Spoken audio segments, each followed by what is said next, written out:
निरंजन अलख निरंजन हो अलख निरंजन।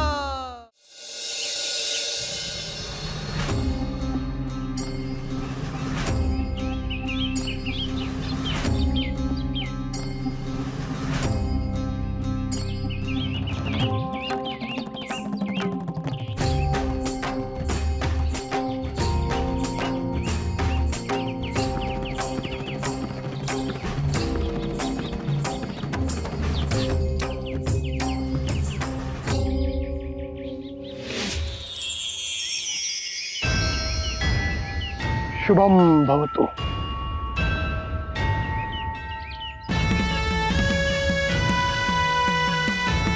गुरुवर, मी तुम्हालाच शोधत होतो.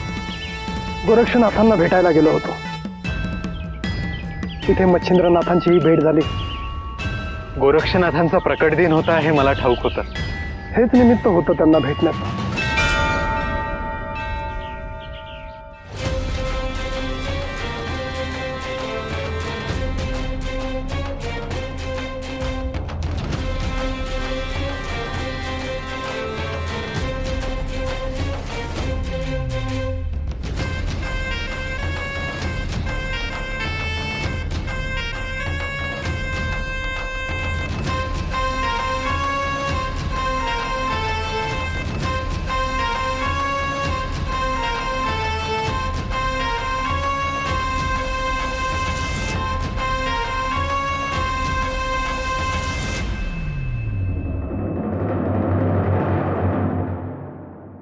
गुरुवर, मी ऐकलं आहे गोपीचंद संन्यास घेतो आहे. होय, हे खरं आहे. त्याच्यात आमूलाग्र बदल झालेला आहे. त्याने धाडस केलेले आहे. जिथे अनेकांना हा विचार करणंही शक्य नाही, गोपीचंदने तिथे संन्यस्त होण्याची घोषणा केलेली आहे. गुरुवर, त्याने इतक्या टोकाचा निर्णय का घेतला असेल? कारण आधी तो हे सगळं नाकारत होता. गुरु, शिष्य, भक्ती हे सगळं नाकारता तो अहंकारी होत चालला होता. त्याच्या अहंकारावर आता घात झालेला आहे. प्रेम, भक्ती काय आहे हे त्याने पाहिलं. आता काय आज्ञा आहे? आता पुढच्या प्रवासाला निघूया.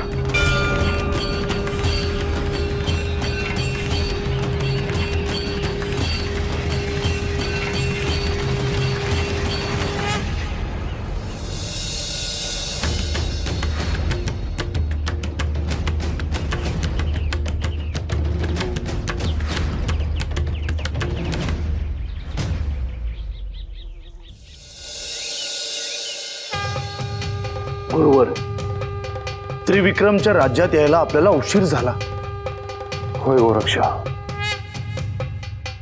त्रिविक्रमने ह्या राज्यासाठी इतकं काही केलं आहे की एका अर्थी रामराज्यच आणलं आहे त्याने.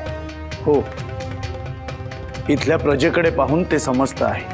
परंतु हे राज्य जरी संपन्न दिसत असलं तरी ह्या राज्याचे अनेक हितशत्रू आहेत गोरक्ष. आणि त्रिविक्रम आहेत म्हणून हे सगळे छुपे शत्रू गप्प आहेत. याचा अर्थ त्रिविक्रम जिवंत राहणं अत्यंत आवश्यक आहे गुरुवर.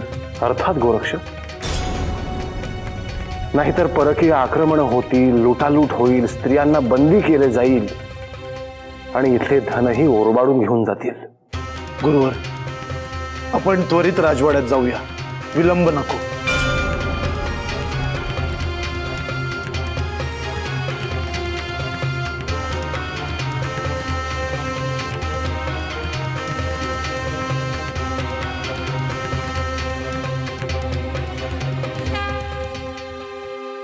हा माणूस का रडतो आहे? विचारतो.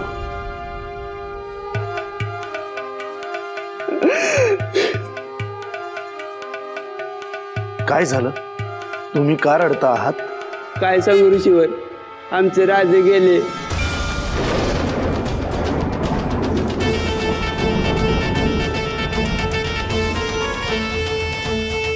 आमच्या डोक्यावरचं छत्र गेलं.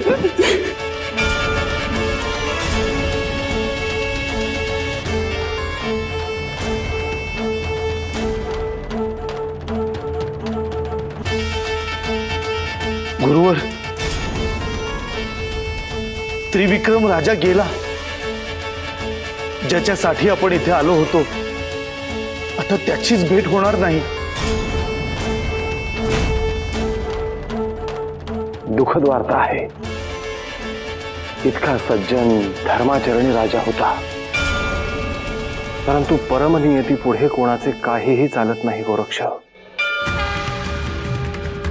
गुरुवर, आपण इथे आलो होतो तो त्याचा उत्तराधिकारी निवडून त्याला राजगादीवर बसवायला, पण आता राजाच नाही. आपण दुसरीकडे जाऊन शांतपणे विचार करूया गुरुवर. इथे आता प्रजा गोळा होत जाणार.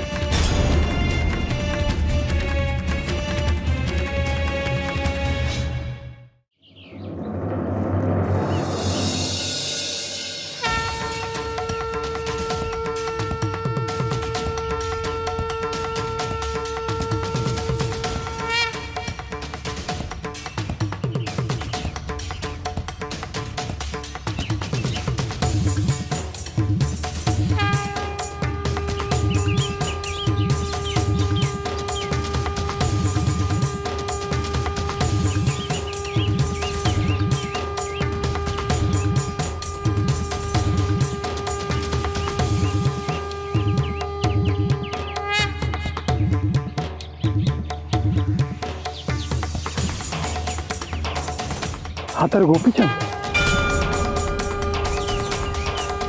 गोपीचंद, मी आलोय.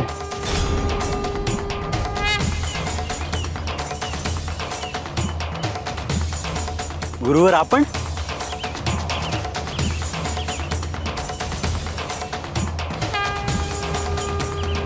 शुभम भवतु.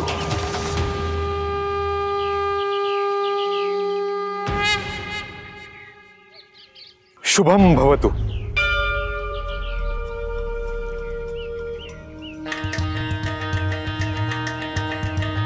गोपीचंद, राजवाड्याची आठवण येते का? मनात विचार येतात, पण आता कशाचाच मोह नाही उरला गुरुवर.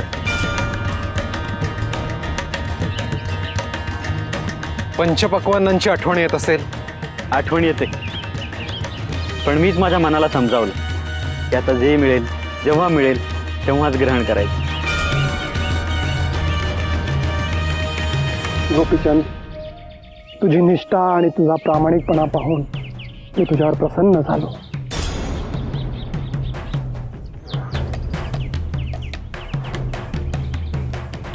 गुरुवर, आता पुढे काय करू ते सांगाल का? आता इथून तू उत्तरेला जा, त्याआधी मी तुला साधना देईन, त्याने सुरुवात कर. गुरुवर, मी ही वस्त्र परिधान केली आणि राजवाड्याच्या बाहेर आलो. तेव्हा मला समजलं की प्रत्येक क्षण किती महत्वाचा आहे.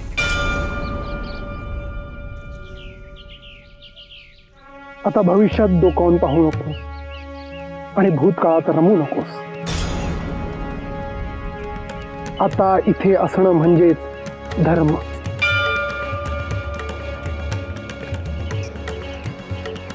गुरुवर, किती सुंदर शब्दात सांगितलं आपण. आता आमच्या सोबतच पुढे एका ठिकाणी थांबू, मग मी तुला काही गोष्टी देईन.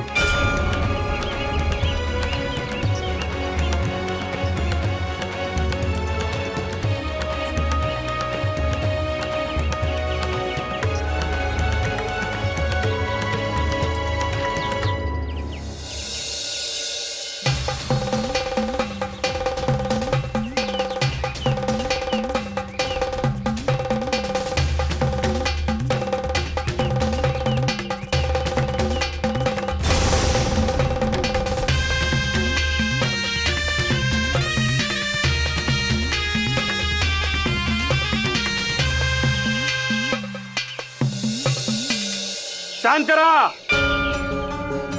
अमात्य महत्वाची वार्ता देणार आहेत.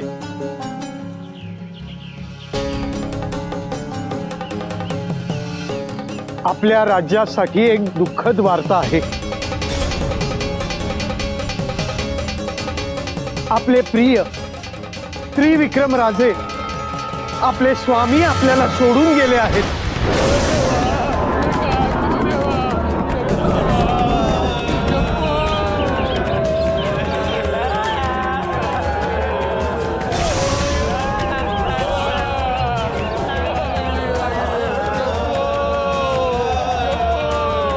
शांत व्हा, शांत व्हा.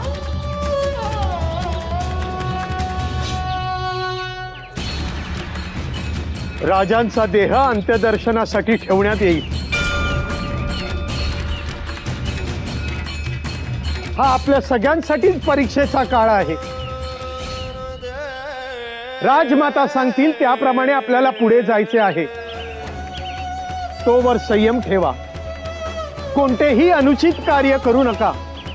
या संकटातून बाहेर पडण्यासाठी एकी ठेवा.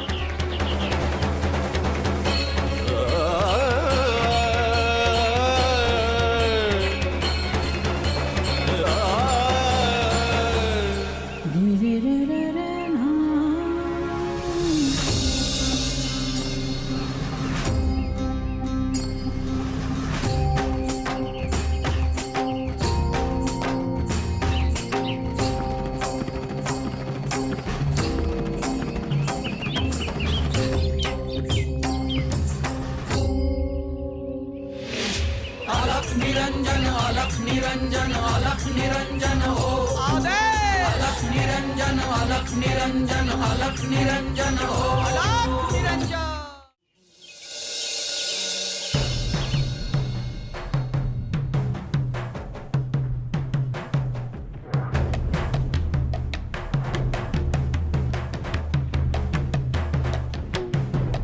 राजधानीत जी नदी आहे तिच्या कडेला महाराजांचे अंत्यसंस्कार होते. त्याची पूर्वतयारी करायला घ्या. हो अमात्य, हे काय होऊन बसले? महाराज आपल्याला सोडून जातील असं वाटलं देखील नाही. आता आपल्याला शोक करायला देखील वेळ नाही. खूप कठीण काळ आहे, खूप जबाबदारी आहेत. असो, बाहेर मोठ्या संख्येने लोक येत आहेत, त्याकडे लक्ष द्या. हो, जातो.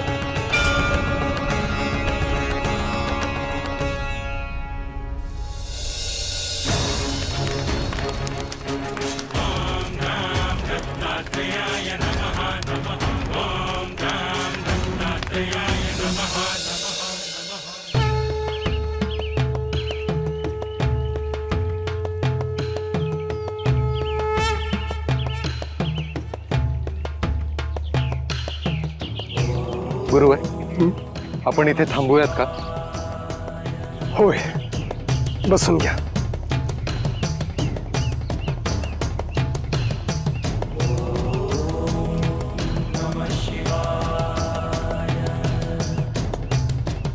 गोपीचंद, हे असं संन्यासाचं आयुष्य असतं.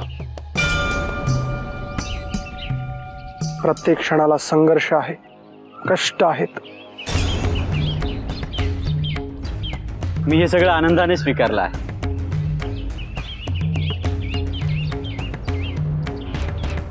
गोपीचंद, आता गुरु तुला जी साधना देतील ती आत्मसात कर,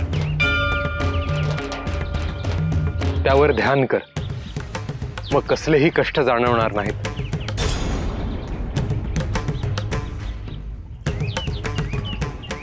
दुसरा अनुभव असा आला की प्रत्येक जण आदरच देईल असं नाही. कधी कधी अपमानही सहन करावा लागतो.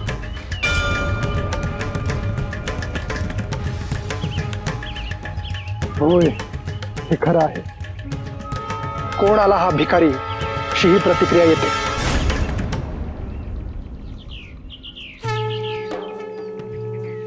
परंतु त्यांना काय ठाऊक, समोर जो भगवी वस्त्र धारण केलेला आहे तो जग इकडचं तिकडे करू शकतो.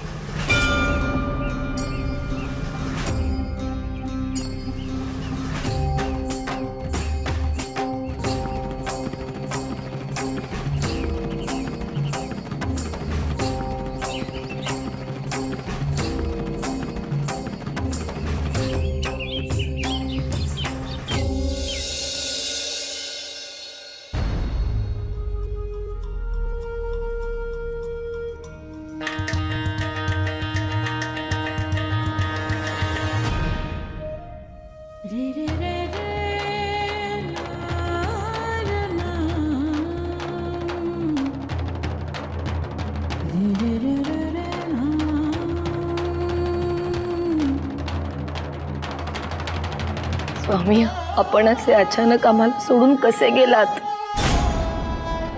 तुमच्याशिवाय जगण्याची कल्पनाच करू शकत नाही मी. तुमच्याशिवाय या राज्याचं काहीच भवितव्य नाहीये स्वामी.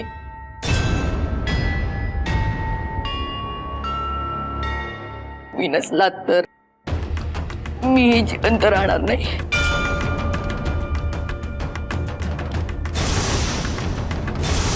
मी सती जाईन.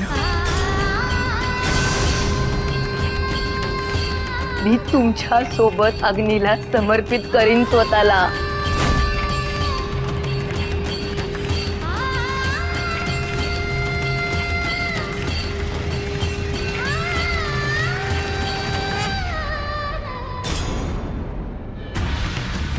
देवी, लोक राजवाड्याबाहेर येऊन थांबले आहेत.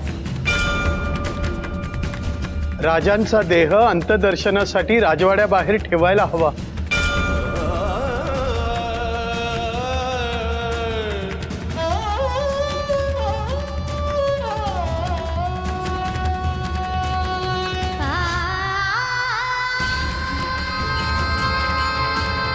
मी सती जाणार आहे.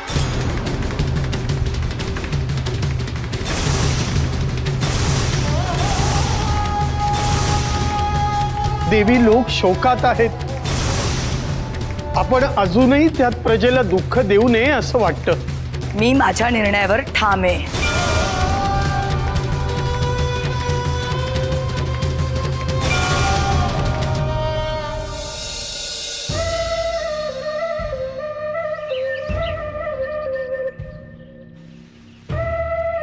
त्रिविक्रम राजाला मूल असतं तर हा प्रश्नच उद्भवला नसता.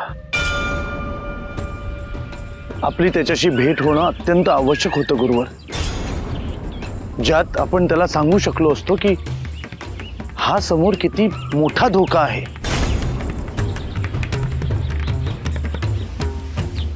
होय गोरक्ष, परंतु वस्तुस्थिती अशी आहे की त्रिविक्रम राजा उरला नाही. आहे त्या परिस्थितीमध्ये आपल्याला मार्ग काढायचा आहे. परंतु गुरुवर, त्याची जी धर्मपत्नी आहे तिची काही योजना असेल ना? ही वेळच अशी आहे की ती तरी काय सांगू शकणार. आणि तसे काही नियोजन असते तर या राज्याचा उत्तराधिकारी कोण याची घोषणा आधीच झाली असती. गुरुवर, मला एक पर्याय सुचतो आहे. सांगू का? मोकळेपणाने सांग.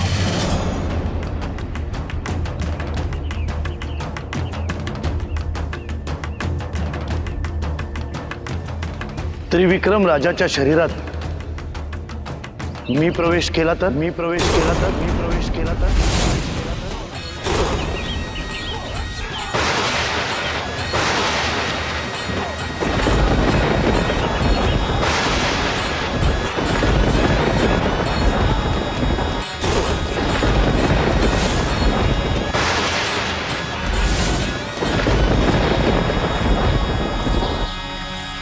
गुरुवर, हाच एकमेव पर्याय आहे. नाहीतर तिकडे त्रिविक्रम राजाचा अंत्यसंस्कार व्हायचा आणि इकडे परकीय आक्रमण व्हायचं आणि सगळं राज्य उद्ध्वस्त व्हायचं.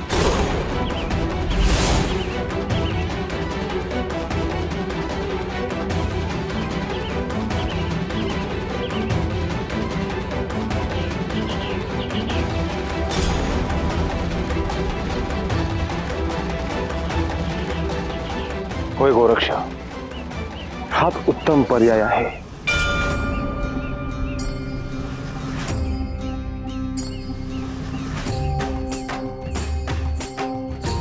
गुरुवर, जर आपली आज्ञा असेल तर मी त्रिविक्रम राजाच्या शरीरात प्रवेश करू इच्छितो.